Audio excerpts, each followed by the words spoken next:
Hey everybody, welcome back to the Dice Tower. My name is Z Garcia. I'm Roy Kenny. And I'm Chris Yee. Today we're taking a look at the latest Unmatched set. This is Slings and Arrows. And if you didn't figure it out from that title, this is a Shakespearean-themed set that brings us 4 new fighters and a new battleground. We've got here the Globe Theater, and we have Shakespeare, Titania, and Oberon. We've got the Witches, the Wayward Sisters, and we've got Hamlet.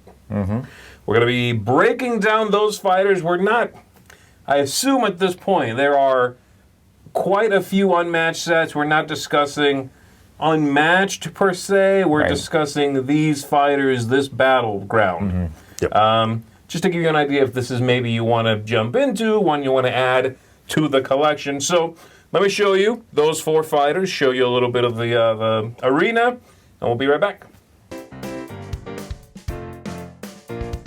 Before we take a look at the 4 fighters in the box, let's take a look at the arena here, which is the Globe Theater. You've got a couple of interesting ideas in here. You have some zones that are made up of a single space, a couple of very small ones right here, and then some areas that can see each other but cannot connect unless you go all the way around. It's some interesting ideas going on here. I like this one quite a bit. So let's go ahead and jump into the characters. We're going to begin with Shakespeare. There is Shakespeare's mini. Shakespeare has 3 actors as the sidekicks there, and the main gimmick here is iambic pentameter, and so Shakespeare's cards, every single card is going to have a count here for the number of syllables. So horror being 2, and it tells you right there, plus the dots below the title. Every time you play a card here, when you attack or defend with it, you then put it in the line.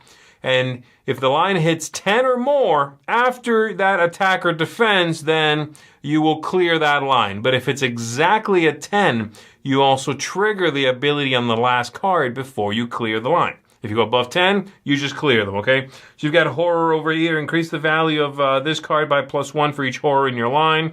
There's 5 of these in the deck. And then if it's the last one, then and you trigger the iambic pentameter, then you deal 1 damage to the opposing fighter for each other card in your line. Very nice. We've got here revise, draw a card. If you won the combat, draw 2, and you get to move players if you trigger this at the end of the iambic pentameter line. My Kingdom for a Horse is a 6, right? Gain 2 actions though if this is the last one. So this would do it if it was in this order. Boom, boom, boom. Then you gain 2 actions, and then this line clears. It is amazing stuff. Deceive, immediately cancel all effects of your opponent's card, but then if you trigger with this one, you return it to your hand, and you have that deceive again. So that's the whole idea, manipulating when you play what, so that you hit 10 right on the nose, trigger the thing, and then clear the line and start working towards it. Again, that is Shakespeare. Here we've got Hamlet, and their main gimmick is the question, which is at the start of every turn you choose if you're going to be on the side that says to be or not to be. If you flip over to not to be, by the way, then you're going to deal 2 damage to one of your fighters, either yourself or Rosencrantz and Guildenstern that count as 1 fighter, okay? Same token, 1 fighter. So you take 2 hits if you choose this side, but then every card of yours, every attack is +2. As long as you're on this side. If you go to the to be side, every time you maneuver, you draw an extra card. Both incredibly powerful, but you have to decide which one is right for you at any given moment. The deck itself is a little bit of a jack of all trades. There's quite a few different effects in it. There's a couple of cards that care about versatile cards. So this one, for example, if your opponent played a versatile card, then deal 2 damage. This one over here, if your opponent played a versatile card, ignore its value. And then a couple of cards that care about boosting, and we'll do some boosting abilities, such as this one, such as this one. There's some turn cancellation as well. If you defend with 1 specific card, your opponent's turn after that is done. So if you do that on the first turn. So that is what's happening, but the main thing being this idea. Do you draw more cards and speed up that way, or do you hit harder and hurt yourself a little bit for the benefit to do that? A bit of a hammer of a deck, so you need to figure out how you want to both pilot this deck and play and defend against it. The Titania deck here has fairy magic. It's a ranged character, by the way, with Oberon as a sidekick. And that fairy magic means that at the beginning of your turn, if you do not have a face-up glamour card, you are going to flip one of these face-up. So you always have some effect that is in play. And the deck is going to deal with manipulating that effect, discarding it for a boon, worrying about maybe putting one back on the bottom of the deck, replenishing it, because when the deck is gone, and there are, I believe, 6 in here, it's gone. Unless, again, you've taken actions to put some back at the bottom of the deck, okay? So let's take a look at the glamours themselves here, so you have an idea. Again, you get one of these at the beginning of your turn. If there is not one face up, you flip one over. Glamour of Sleep, your fighters do not take damage from anything other than combat damage. Very powerful stuff. You've got Glamour of Rhyme. After you play a scheme, gain an action. Love, when you maneuver, you may move an opposing fighter one space before moving your own. Can't get trapped. Glamour of Jealousy here. When Titania or Oberon are attacked, before playing, you can switch them, and then the other one becomes the defender. Glamour of Greed. At the end of your turn, you may draw a card. And then Glamour of Invisibility, your fighters may move through opposing fighters. So again, very powerful things. And then their cards will do things to manipulate that. During combat, increase the value of this card by +1 for each Glamour in your discard pile. So you want them discarded for this card. After combat, draw a card. You may discard your Glamours to draw 2 cards instead. You've got Protection of the Fairy Woods here. Immediately, you may discard your Glamour. If you do, cancel all effects in your opponent's card, right?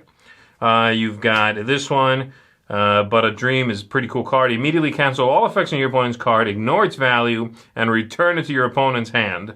And after combat, you draw a card. So completely cancel that. It was but a dream. Oberon is interesting because Oberon is kind of your hammer in this scenario, in this deck. Very strong hit like that, but of course, only 6 life. And after combat, you place Oberon in a space adjacent to Titania, so some hit and run tactics as well. So there you go. That is the Titania and Oberon deck.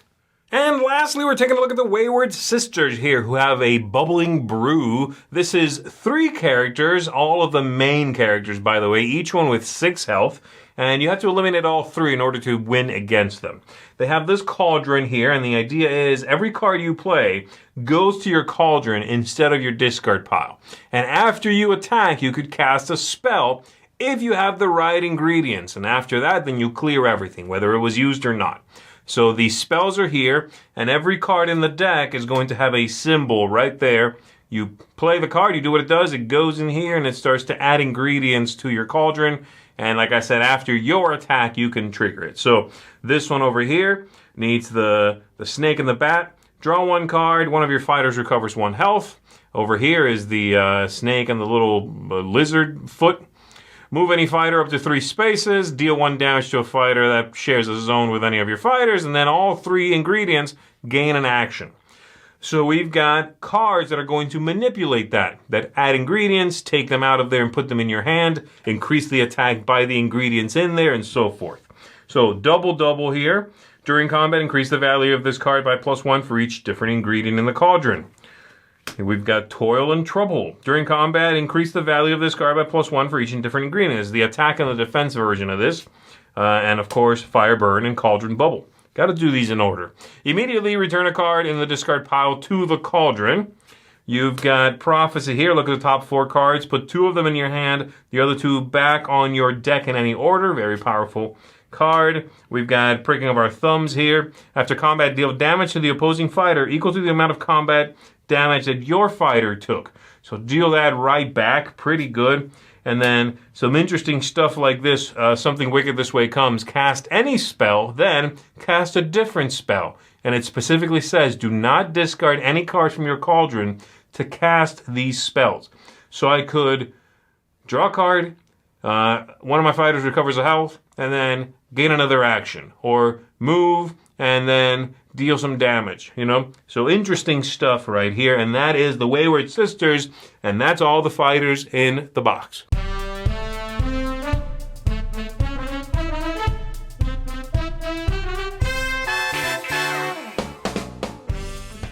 So I have to say this is not a theme that I was expecting them to come out with. They've done a lot of fighters, mythological ones. They've done fairy tale stuff. You're like, okay, Little Red Riding Hood, sure.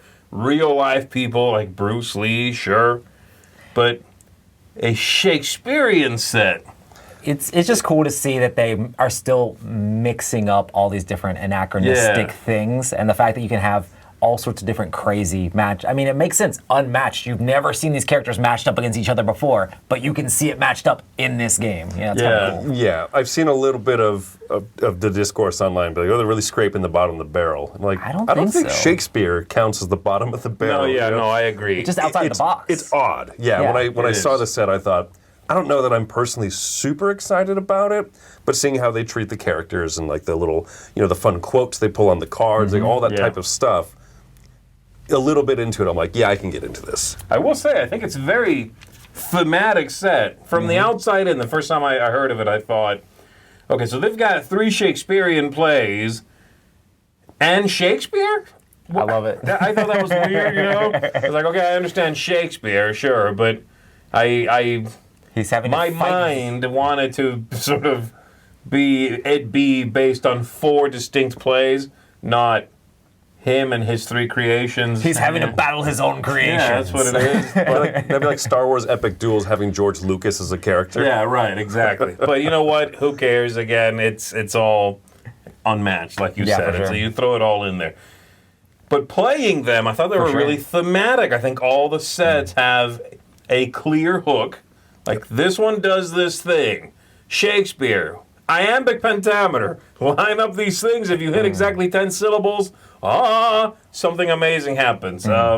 They all have something, and I think that's pretty cool. It's well done that way. I love the theme in this and just the mechanics in general. Like, I normally approach, like, Unmatched. I'm like, how does this mechanics work together? How does this stuff work together? And honestly, I don't know. Like, I'm not a big theater buff, and I don't know the Shakespeare stories as well as almost anybody that we played with. But it was really cool to see how the mechanics worked. I love the to be or not to be stuff and being like, oh man, he gets a super boost and like also gets to draw extra cards. Yeah. And the witches having this whole ability of like the things that they discard being able to be used as spells is super cool. And then the fairy lady, I don't know the name, she being able to switch out the cards every time. It's just cool to see all the different mechanics and the ways they can still make characters feel completely different and unique in this game. It's fun. I think it's good. It works for people that don't care about Shakespeare, don't know Shakespeare. And it works as, again, fan service for people who do want to look for that stuff. They go, ooh, I see this there, I see that, I see this. That's pretty good. That's threading that needle. And another thing that I want to say is I love the map in this game. I think the map in this game is really cool. The fact that it is a stage and you have like the balcony and everybody's like running around the balcony and running around the crowd. And then you have like a little box office or a little box that like, nobody has range to this, but if you're up on the balcony, you can shoot down at the stage or from the stage you can shoot up in the balcony. Yes. I don't know. It's just kind of cool the way it works. I agree. And I don't even think it's as cool with these characters specifically. I think it could be even better with other characters with range and all sorts of different stuff. Mixing it up in different ways is pretty cool. The fact that the stage has a color-coded area that can also, because of the multicolor, what do you call them, the regions, right? Yeah.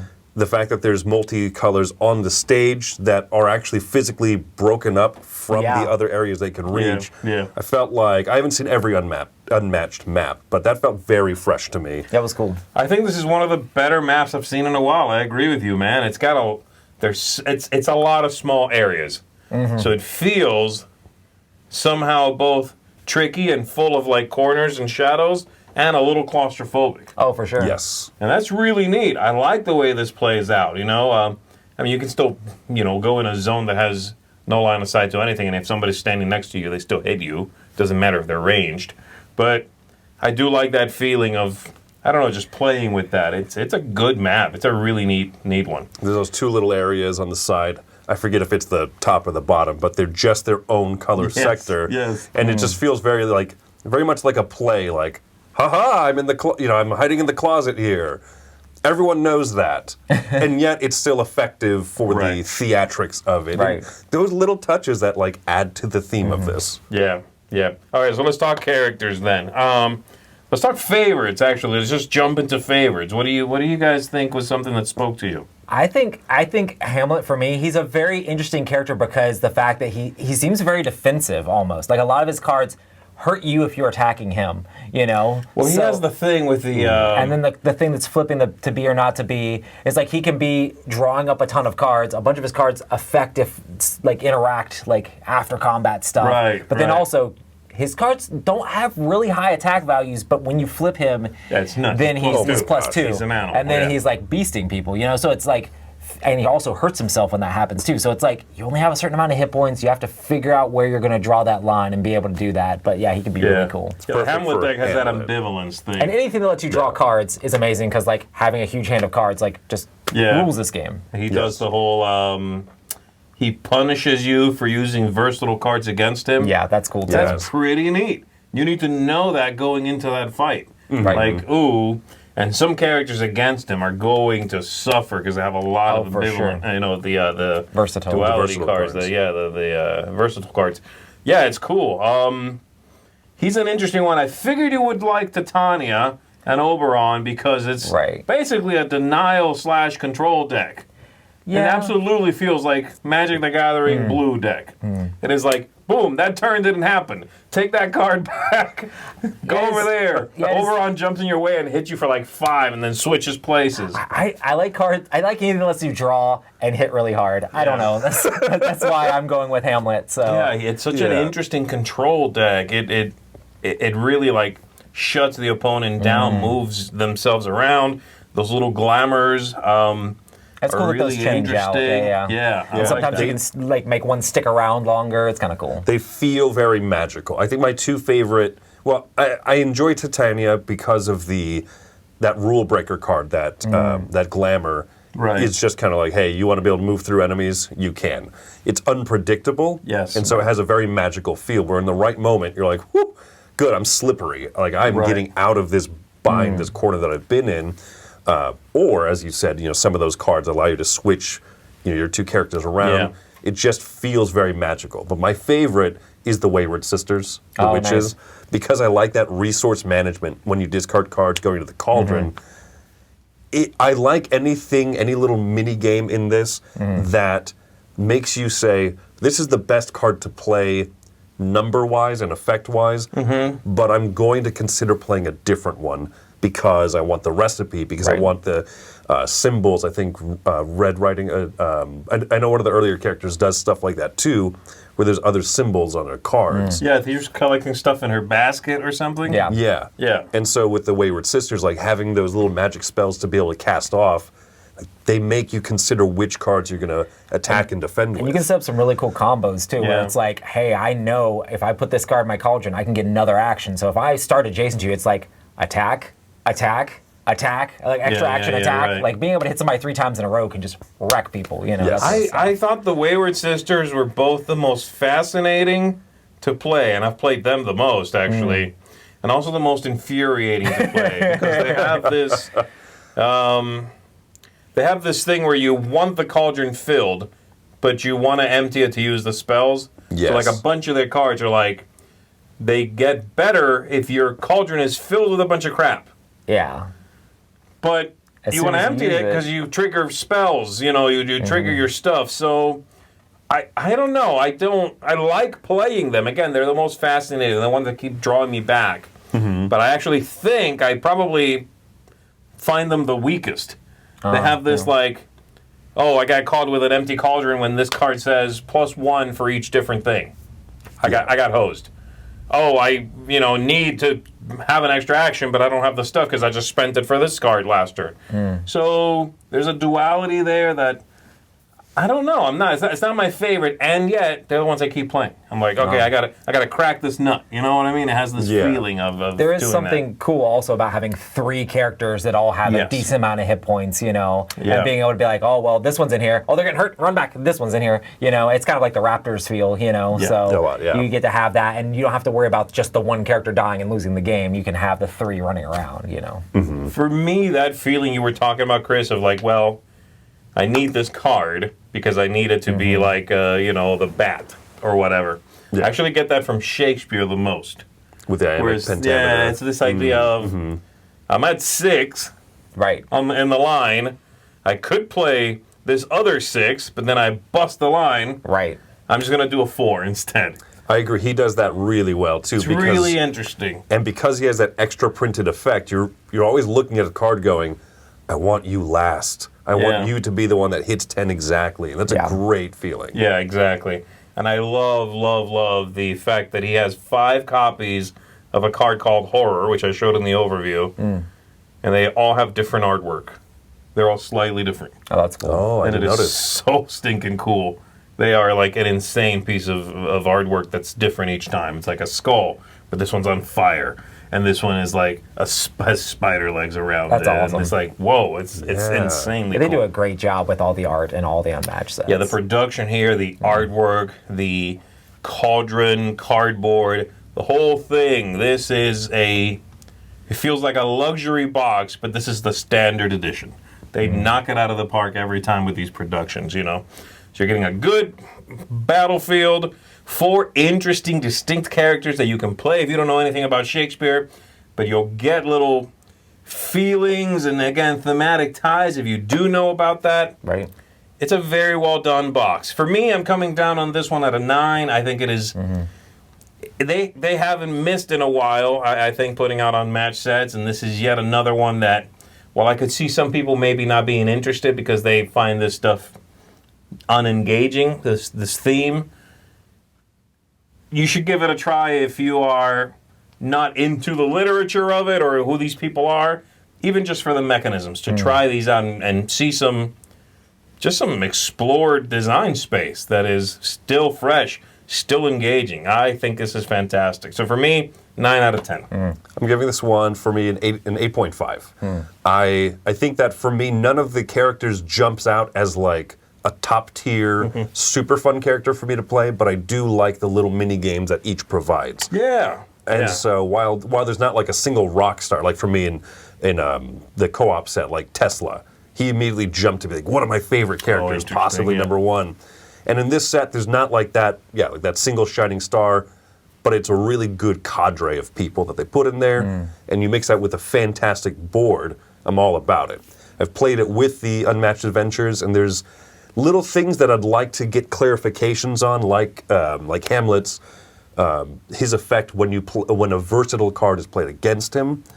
The way that I've been operating, I assume in co-op, technically every monster card is versatile, because it's both. Oh, that's interesting. You know, there's those little interactions that I think that counts. He's beast mode against. So either he's beast mode, or that effect doesn't quite work, and he's just good in other ways.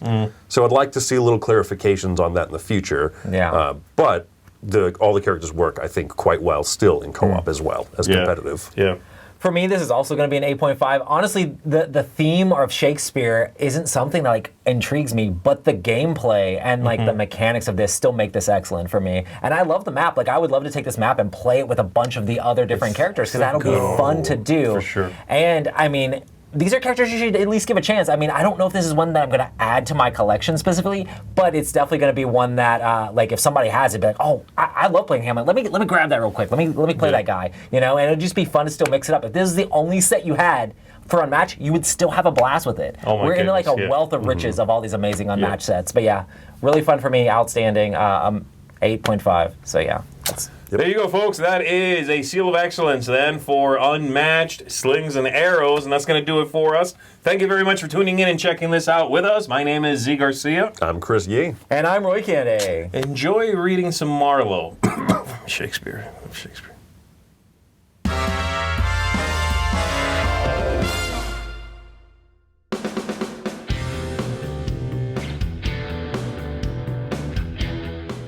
Hey everybody, thanks for watching another video from the Dice Tower. Hey, you want to learn more about us, communicate with us? We have a Facebook group, we have a Discord channel, lots of different ways to get involved with the Dice Tower. You can find that in our Linktree link below. So just click that, it will take you and you can communicate with us on Facebook, join our Facebook groups. There's lots of cool things that you can find and become part of the Dice Tower. Thanks so much for watching. I'm Tom Vassell.